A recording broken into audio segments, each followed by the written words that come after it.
ម៉ែតបងរ៉ាកូស្មានតាប៉ែនេះលេខទឹកដៃឃើញបាញ់ប៉ុណ្ណឹងខ្ញុំថាប៉ុណ្ណឹងទឹកដៃខ្ញុំក៏ធ្វើបានដែរប៉ុណ្ណឹងដល់ពេលតែមែនទេមែនណាបងប្អូនអរគ្នាអាប៉ែហ្នឹងគេចាប់ផ្ដើមចេញជ្រឹកពិតមកម្ដងតិចម្ដងតិចអាពេលខ្ញុំលើកទី2នឹងរ៉ាកូអត់ហ៊ានថាគេហែកទេរ៉ាកូគ្រាន់តែដាក់ការសង្ស័យសិនតែមែនណាបងប្អូនអរគ្នានេះអាលើកទី3នេះបើល្អមើលហើយចាំមើលវាតទៅមុខទៀតវាយ៉ាងម៉េចចាំចូលហត់ទៅវាឃើញខ្ញុំអូកទួយម៉ែវាថាមែនអេនេះស្មានតែវាលេងទឹកដៃកទួយម៉ែអាត្រូវឆ្នោតាំងកពុតវាលេងម៉ូតសោះលេងម៉ែអាណាទាញយោបរោយចុយម៉ែនេះបាច់ម៉ែបាញ់គ្នាឯងបែកក្បាលជួយមកទាញជួយប៉ុណ្ណឹងហើយបើមិនហែកទៀតអញ្ចឹងនិយាយថាមិនទេអាខ្ញុំនេះគ្មានតែខ្លាចទេបងប្អូនអរគ្នាបើអត់ដឹងតែគេហែកហើយក៏ប៉ុន្តែចុះទៅរកគេទៀតយីចិត្តសឿងដល់ករ៉ាកូហើយចុះមកដល់នេះបានតែគេកំភ្លើងគេ VK94 ស្អីគេនេះហើយមកដល់អាប៉ែហែកនោះពងស៊ីអាយធ្វើមែនណាបងប្អូនអរគ្នាមកក្របកដាស់ក្បាលទូផាក់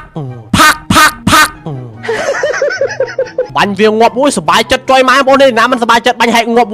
ខំអកត្រាក់កត្រឹកគេមែនណាបងប្អូនអរគ្នាចុងក្រោយខ្វាត់ទាំងអស់គ្នាអាខំគិចពីហែកចុះមកបាញ់គេនៅក្រមកសบายបាញ់ពេកអត់ដាក់តកងាប់បាត់ដាច់ធីមកន្លែងនឹងបរោយនិយាយថាមនុស្សយើងចឹងឯងបានល្មប់បាញ់ចុយម៉ែបាញ់ភេទខ្វល់វាអីបាញ់ទៅងាប់បោះគេចឹងមក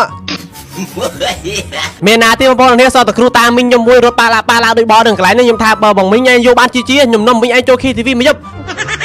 គាត់តាំងខ្ជិលចង់បានជាខ្ញុំមានសង្សារយេនិយាយពីថាមនុស្សគេស្មោះចឹងមែនណាសុចិត្តឈរឲ្យគេបាញ់ងាប់ក៏មិនចង់បានជាដែរខ្លាចខ្ញុំនាំចូល KTV ហ៎